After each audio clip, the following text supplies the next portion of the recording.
ஓம் முருகா போற்றி, கந்தா போற்றி, கடம்பா போற்றி, கதிர்வேலா போற்றி, அறுபடை வீடு கொண்ட முருகப்பெருமானை போற்றி போற்றி. என் செல்லமே, இன்று இரவு திருச்செந்தூர் முருகன் நல்ல செய்தி தர உன் கனவில் வருவேன்.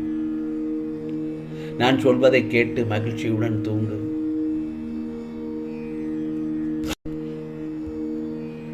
உன்னை நினைத்து கொண்டிருக்கும் வேளையில் உனக்கு எந்தவிதமான போதனைகளையும் எந்தவிதமான யோசனைகளையும் நான் தர வேண்டும் என்று இந்த முருகப்பெருமான் யோசித்து கொண்டிருக்கின்றேன். உன்னை மற்றவர்கள் புரிந்து கொள்ள வேண்டும் என்று ஏன் நினைக்கின்றாய்? நீ அவர்களை புரிந்து கொண்டாய் அல்லவா? அப்படி இருக்கும் பட்சத்தில் அவர்கள் கேட்கப் போகும் கேள்விகள் இதுதான் என்றும், நீ ஏற்கனவே எதிர்பார்த்த கேள்விகள் தான் என்றும் நீ உணர்கிறாய் அல்லவா? பிறகு ஏன் அவர்கள் மீது கோபப்படுகிறாய்? அவர்களுக்கு நிதானமாக 2 வார்த்தைகளில் பதில் சொல்லிவிட்டு உன் கோபத்தை அந்த கூறிய வார்த்தையிலேயே மறந்துவிடு. அப்படி இருக்கையில் நீ எந்த ஒரு விதத்திலும் ஏமாந்து போக மாட்டாய். உனக்கு கோபமும் தன்னை புரிந்து கொள்ளவில்லையே என்ற ஏமாற்ற நிலையும் அவர்கள் மீது வெறுப்பும் வாழ்க்கையில் ஓர் வெற்றி இடத்தை உணரமாட்டாய். புரிகிறதா? உன்னை இந்த முருகப்பெருமான் என் வசம் இழுக்க காரணம் என்ன தெரியுமா? நீ மனித நேயம் உள்ள கொண்டவன்தான். மனித நேயம் உள்ளம் உன்னிடத்தில் இருப்பதால் தான் நான் செய்யும் லீலைகளை நீ தக்க சமயத்தில் உணர்வாய். உன்னுள் எழும் தேவையில்லாத எண்ணங்களை நினைத்து நமக்கு இவ்வளவு கெட்ட எண்ணங்களா என்று உன்னை குழப்பிக் கொள்ளாதே. அந்த எண்ணங்களின் தோற்றதற்கு காரணம் நல்ல எண்ணங்களின் உயர்வு தன்மை உணர்த்தத்தான். ஆகவே உன் வாழ்க்கையில் நீ நிதானத்தையும் பொறுமையும் நம்பிக்கையும் கடைபிடி. ஏனென்றால் சோதனை முடியும் காலகட்டத்தில் நீ இப்பொழுது நிற்கின்றாய். நாளை நல்லதொரு விடியல் உனக்காக விடிய காத்திருக்கின்றது.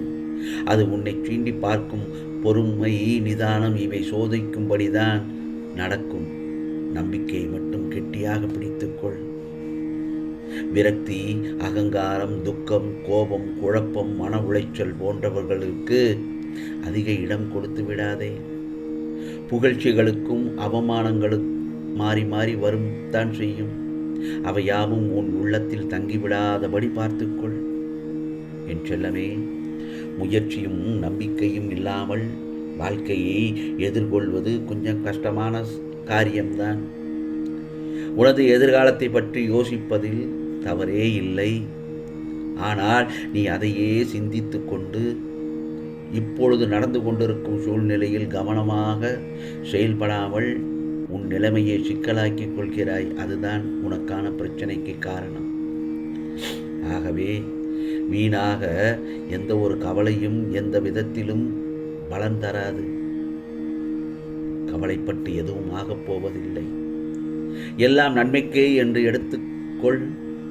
அப்படி எடுத்துக்கொள்ள பழகிக்கொள்.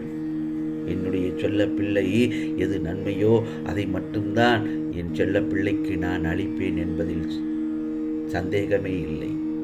கைகூடிய வேண்டிய செயல்கள் தாமதமானாலும் தப்பாமல் உனக்கு வேண்டியதெல்லாம் நிச்சயமாக கிடைக்கும்படிதானே இந்த முருகப்பெருமான் உனக்கு அருள்பாலிக்கின்றேன். உனக்கு எல்லா சூழ்நிலைகளிலும் இந்த முருகப்பெருமான் துணையாக இருப்பேன். தர்மம் நிலைகுலைந்து அதர்மம் நியாயம் செய்கிற கலிகாலத்தில்தான் இப்பொழுது நாம் வாழ்ந்து கொண்டிருக்கிறோம். இப்போது நாம் பார்க்கும் எந்த இடத்திலும் நியாயத்திற்கும் நேர்மைக்கும் உண்மையான உழைப்புக்கும் உகந்த பலன் கிடைக்காத சூழல் நிலவு கொண்டுதான் இருந்து கொண்டிருக்கிறது.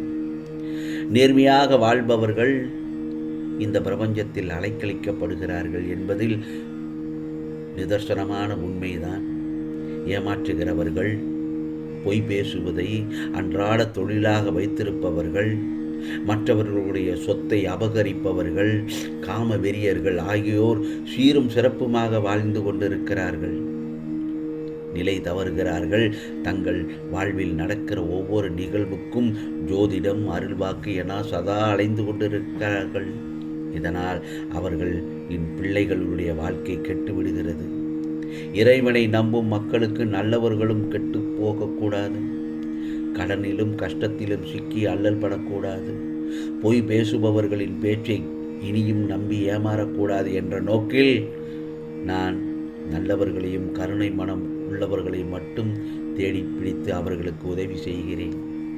அப்படித்தான் நீயும்.